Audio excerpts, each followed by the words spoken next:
Hey everyone, I'm Stephanie, host and head bookologist here at the Get Literate podcast. I'm a book-loving, notebook-hoarding reader and writer on a mission to change lives one book and one notebook at a time. On this podcast, we explore the power of bookology and leading literate lives. We talk all things books and reading and notebooks and writing, mixed in with mindful practices and creativity to create lives we love. You can expect regular weekly episodes focused on 3 books you need to know about on a bookish theme and how to bring those themes to life in our actual lives too. You can also expect author interviews, notebooking inspiration, and topics to help us grow through what we go through and take inspired action to make our lives better. So grab a notebook and your TBR list and let's get literate.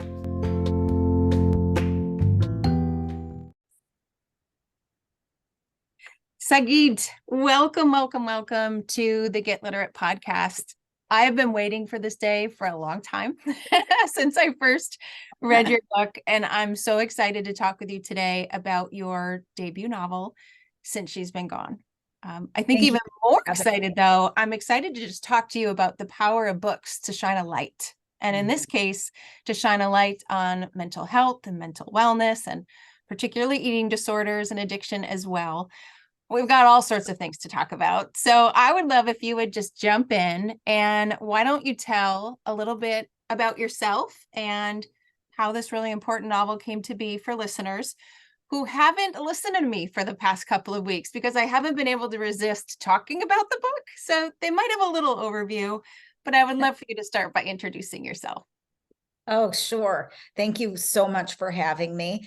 My name is Sagit, and I'm a licensed psychotherapist and a writer. And my debut novel, Since She's Been Gone, will be released this February. It's about a psychologist who learns the mom she lost to a hit and run 25 years before might still be alive and keeping dangerous secrets. What sets it apart from other thrillers is that she's in recovery from an eating disorder, and it's a dual timeline thriller. And the past takes place when she was a 15-year-old girl after her mom died, and she entered residential treatment for restrictive anorexia.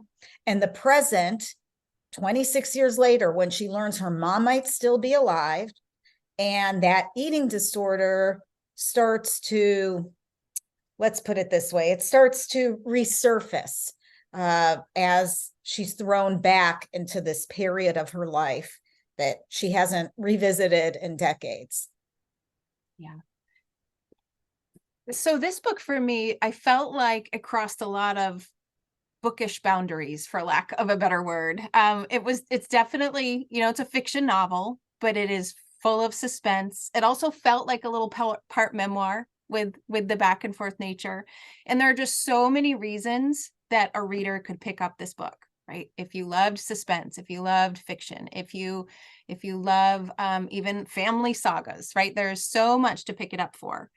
But if I get to be selfish for a minute, I picked it up for a specific reason, because I hadn't seen a book where the main character had an eating disorder. That was new for me, and it was something that I was looking for. I love learning about books that can help us grow through whatever we're going through, and in particular, looking at books of characters who were grappling with and more importantly, recovering from eating disorders was something that I really was gravitating towards. And I think that the gift, like if I could just pick one gift that I think your book gave me, was the chance to literally get inside the head of this character, of Beatrice, who is struggling with something I have the privilege not to be struggling with, and therefore can't understand, no matter how much I try. But there's something about reading it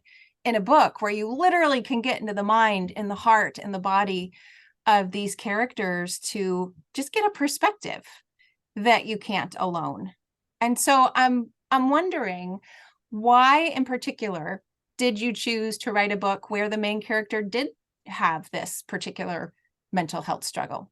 Was it because of your background or just Well, something yeah, that I mean, I'm a licensed psychotherapist, and this mental health issue has been largely left out of adult contemporary fiction. So it was important to me to write this as a piece of advocacy in a way. Now, I will also say that I am a huge thriller mystery reader. That is my genre. That is what I consume when it comes to books, when it comes to television, when it comes to movies. And so, of course, I was going to write a thriller. I mean, it had to be. It had to be a mystery thriller. Even if the character, is dealing with this, it was still going to be a mystery and thriller. Yeah. And my hope is that it will appeal to a broad population because it has this component. Lots of people like mysteries and thrillers, and the eating disorder part is not the whole book. It's just part of what the character is grappling with, and it gives her depth as she searches for her mother, as she's on this heart-pounding journey trying to figure out what the heck happened to her mom that she thought died 15 years ago in a car hit and run car accident. So that was my motivation. This was kind of like a hole in literature in a way. And it's important that representation matters. It does matter. When people see themselves in literature, when, people, not just people facing eating disorders, but family members and loved ones can read about what their loved one is going through, that helps. So that was the motivation. Yeah. Yeah, and you're right, because when I think of the books that I have read on that particular topic, there are a lot of memoirs. There is a lot of nonfiction, to try to learn more about the actual, disease itself, but there wasn't story. And we were talking really briefly before we recorded, there's just something about a story that Yeah. people can either settle into or relate to or open themselves up to a different perspective when it is in a story. And I that's what I loved about your novel, was that it wasn't just about a character with an eating disorder, right? That didn't define who she was completely. It was this amazing, suspenseful, don't do the dishes, don't fold the laundry, keep turning the pages to see what happens kind of story, because it so many chapters that I thought I had it. I knew what was coming. I knew what was going to happen. And then I'd turn the page and be like, wait, what? Yeah. So yeah, if you are a reader that likes suspense, that likes mystery, this book is going to have you at hello. And if you are looking for a book that's going to give you a story about that mental health condition to learn more, this book is going to have you at hello too. You just have two. I don't know how you managed to accomplish both so Oh, well, thank but you you. did. You did. And Well, as I told you before, the NetGalley reviews have said, there's about half the people that are like, oh my God, this was so binge worthy. I just couldn't put it down. I had to find out what happened. And then the other half that's like, gosh, I so appreciated learning more about this mental health issue that I didn't know about. So I really do think it can appeal, as you say, to people who are interested in both of those yeah, topics, or that, want a story that encompasses both. yeah. And for the record, you said suspense is kind of your jam. It is not Yeah. mine. I don't normally gravitate towards the thrillers and the mysteries, and I don't. And I could not put it down. It was, all the backstories and the through lines and the things that I was just trying to keep track of and make sense of. It just, yeah, it kept my attention for sure. And now I thought, okay, maybe I do like these kinds of books. I Yeah, have to tell you, if you're ever in a reading slump, mysteries and thrillers are how you get out, yeah, because they are the books, the good ones that you cannot put down. yeah, And they will just, you literally, what I love about them is that I ignore everyone, all my life responsibilities. I just can't stop until I know what happened. So like literally like, family, dog, I mean, just like you just get yeah, dishes, you just get so in this narrow space of like, okay, I guess I'm on this ride for the next 24 to 48 hours. I have to see what happened. Yep. And it's okay. Everything else can wait. Yeah, it does. It does. So, we've said if you are a suspense lover, you'll love this book. But it was more than suspense. There were so many themes, I think, that I kept uncovering as I was reading. Yes, the main character has an eating disorder. That is certainly a prevalent theme. Yes, it is suspenseful with lots of twists and turns, but there was also so much about just dealing with loss and Yeah. grief, Yeah. um, Yeah. family relationships, mother-daughter relationships, father-daughter relationships, found family, and what that is, So personal true. growth. And then also you have this little political kind of, well, maybe not political, The Sackler secession type family. yeah, and this like dark underworld of pharmaceutical, and I thought, wow, like I was just in for all of it. How did that storyline come to be? Like, how did you manage to put that many different things in the air and have it come out in a story that we can't stop turning the pages? Like, I'm just curious from the author's, your point of view, did it start with one thing and just snowball, or did you know certain things you wanted to include? Okay, when this is a dual timeline thriller. When I started writing it, it was not dual timeline. When I Oh, was about 10 chapters in, I realized that half of each chapter was about the past. And I said, okay, I guess this is going to be a dual timeline book because it just makes sense. Otherwise, you don't want a whole chapter in the present where a person's talking about the past. Show the reader the past, let them live in that world. And actually, it's interesting because many readers have reached out to me and said that the past and the dual timeline is what why they couldn't put the book down. It was so intriguing and added depth. So, but that again, you go in with one thing when you're writing something and then it evolves and it turns into something else and you realize that, okay, you're on a different journey. Now, in terms of all the different components and storylines, I am so blessed to have the most amazing editor, Jess Verdi at Crooked Lane. And she really helped me kind of harness it because there were a couple storylines that I actually took out because it was just too much. It gets too chaotic and it has to be streamlined and make sense. And the book is so much stronger because of her editorial guidance. Because to your point, there's so much to it. And you can't have that spin out of control. right.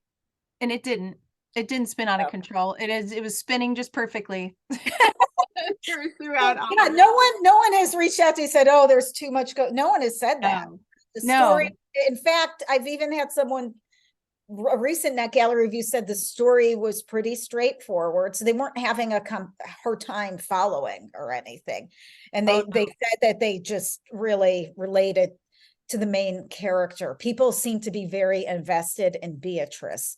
And I think if you have readers who are really, that they're rooting for and care about the main character, they will see the book through the end. yes, yes, and I agree. Like you can't read the book, I think, without making some kind of personal connection to her. And just seeing, I am one of those people that did love the dual timeline. So I got to see how the woman she is today, right, came to be, and then to see how those decisions impacted her, but not giving anything away. But at the end, when you see her just kind of come into her own and kind of embrace who she is, oh, there may have been a few tears at the I've end. heard that too. I've had several people reach out, say that they cried really hard. And I think that's also, I cried sometimes while writing it, to be honest with you. And you don't know when you write how it will be received by readers, but I'm very touched that people have been moved. And one thing I do want to mention is that I wanted also to write a story that was hopeful about eating disorder recovery, that it is possible, because it is possible. Yeah. Even the people that struggle the most, have the most challenging cases, that have been, I know about cases where people have been in and out of hospitals for 7 years and make a full recovery. Yeah. It can happen. It's possible. So it was important for me to portray that as well. That, recovery is possible. Yeah. And that leads me kind of right to my favorite quote in the book. I love collecting quotes from the books that I read. And there's one that I just can't get out of my head from your book. I think it's like a life mantra that I think everybody should be saying. Here it is. Everything can be taken from a man, but one thing, the last of the human freedoms, to choose one's attitude in any given set of circumstances, to choose one's own way. Oh, there's the hope right there. And it's us. It's us. That's from Viktor Frankl, he wrote one of my favorite books. He was a psychiatrist that survived the concentration camps in Germany and lost everything and everyone he loved. So Man's Search for Meaning. It's interesting. I had read the book, and then when I was getting my master's in clinical psychology, one of my professors assigned it in class because it was written by a psychiatrist. Right. So yes, it is that is the hope. Correct. That is. I was so glad you included that, because it just kind of for me, it just summed up that hopefulness in the book, and reminding all of us that no matter what you're dealing with, right? This main character is struggling with an eating disorder and figuring out the history of what's going on with her mom.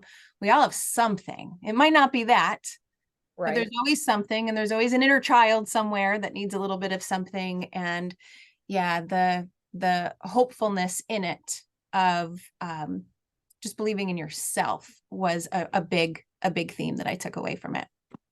Yeah. So let me take a little left turn and ask you, I want to shift from like an author question to almost a therapist question. Sure. Certainly broad in general. But I picked up the book for a certain reason, which was to learn more about eating disorders. And I think even if someone didn't pick that book up for that reason, they picked it up for the thriller, for the suspense. I have a feeling that as people read it, if they didn't understand eating disorders before, if they didn't know how prevalent it was, or how much it can impact the person, the family, the circle around them, and even just the whole discussion of addiction in the book is a whole nother theme, that we could come at too. And it really, for me, it's like, well, what, I didn't know that, right? I didn't, especially the addiction side. I didn't know that. I didn't know, things about the disorder, or just the content in general, that made me think, what can I do? Like how you said, 10%, right? 10% of the population. That's a high suffered or is suffering from some kind of disordered eating. Yeah. It's a very high percentage, and treatments are changing every day. Understanding is deepening. Genetic links are being discovered. Boys are slowly but surely and men being recognized as having eating disorders. They are woefully underdiagnosed, the same way girls are underdiagnosed with ADHD and typically don't get diagnosed until high school because they present differently. So even in terms of the awareness that it affects all races, all genders, people of all socioeconomic backgrounds. There was a recent article about how eating disorders actually impact those in food insecure populations at a higher rate than non-food insecure populations, because now, if we understand it as a biological and genetic disease, where you need a light switch. And that light switch that goes on is because of energy deficit. So if you have a population in chronic energy deficit because they are food insecure, you will have more eating disorders in that population because there's more of a chance for it to surface. Right. So all of these understandings that are coming to light, it is happening slowly but surely. And I'm sorry. I don't know what your question was at this, but I embedded it in a whole lot of talk, that question. I don't even know if I ended up asking a straightforward. I was trying to give you my perspective as a clinician in terms of this issue. Yeah, which I appreciate, because there are, I think, many misunderstandings around it. A lack of information on one hand, and then a whole lot of misunderstanding on the other. So I appreciated that. People don't choose their eating disorders. Right. They don't choose them. Right. Okay. And so that's, I guess, my point with a food insecure population, where you will see it more because there's more of a chance for that light switch to go on. Yeah. When we understand that the biological and genetic component and that energy deficit is the driver. That is the cause. It is not family. It is not this. It is not that. This is a bit of a nuanced conversation, but it's important for people to understand. Yeah. For example, there are, among teenagers, eating disorders, you find it at a higher rate in the LGBTQ population. Why? Because they tend to be marginalized, they tend to be bullied, and so they might begin restricting at higher rates. And not everyone that restricts their food will develop an eating disorder, because not everyone has this genetic vulnerability. But if you have a wider group, a larger population restricting, then you will have more of a chance for it to surface. Right. So there's just, to your point, a lot of misunderstanding. Oh, it's the mother, it's the this, it's none of that, actually. It is a genetic and biological disease like alcoholism. Not everyone that picks up a drink in their lifetime will develop alcoholism. Right, good point. Some people do. And not everyone that picks up a drink has, it can even happen to someone who comes from a perfect background and then just one day casually has a glass of wine and then can't stop, because genetics and biology are in play. And I think it's important to begin recognizing it more in the framework of addiction, as just a choice like this. Well, just eat. No, that's not how this works. Yeah. Not how this works. That little clip that you just said, like, that all fascinates me. It's fascinating for me to hear you talk about that, the biology, the genetics, the energy, for someone who either already wanted to know more, or someone who now, after reading the book, wants to. Do you recommend like particular resources, books, websites for people that want to learn more about what you're talking about?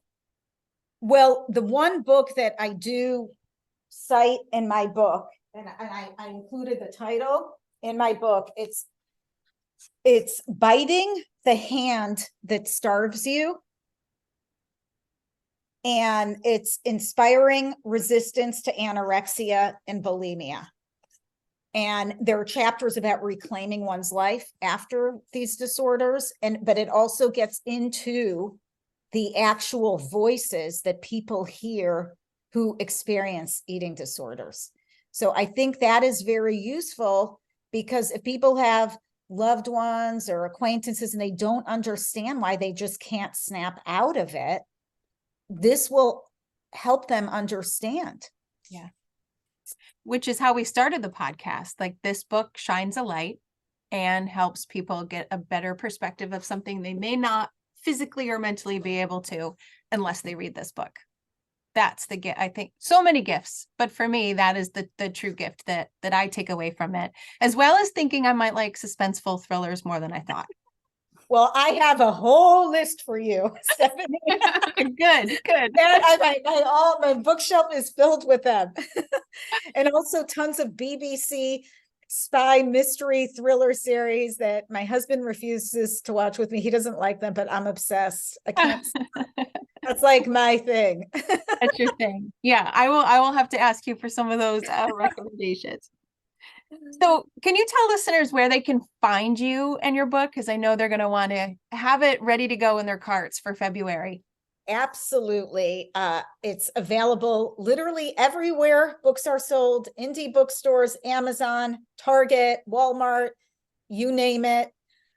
You can find me on TikTok and Instagram. My Instagram handle is at Sagit Schwartz, and my TikTok handle is at Sagit Writer, SAGIT Writer. I also have a website, sagitschwartz.com. But pre-orders matter a lot for publishers, and it is available now to pre-order.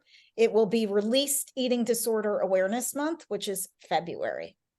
Wonderful. And I'll include all of those links, as well as a link to the book that you recommended. I will put that in the show notes as well.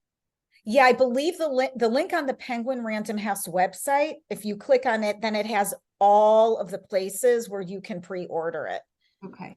Including the, the large independent bookseller retailer. I think that's bookshop.org. Yep. Available there too. Okay. Yeah, so everybody needs to buy it, because you're right. Pre-orders matter a lot in the world of how the book is pushed out. And I think this is one that just everybody needs to know about. So I will be pushing it far and wide to my community for sure.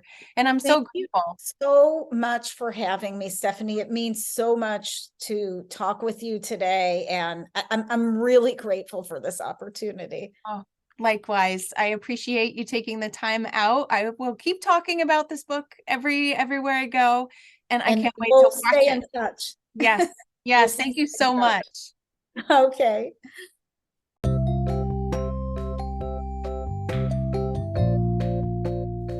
Thanks for listening to today's episode of the Get Literate podcast.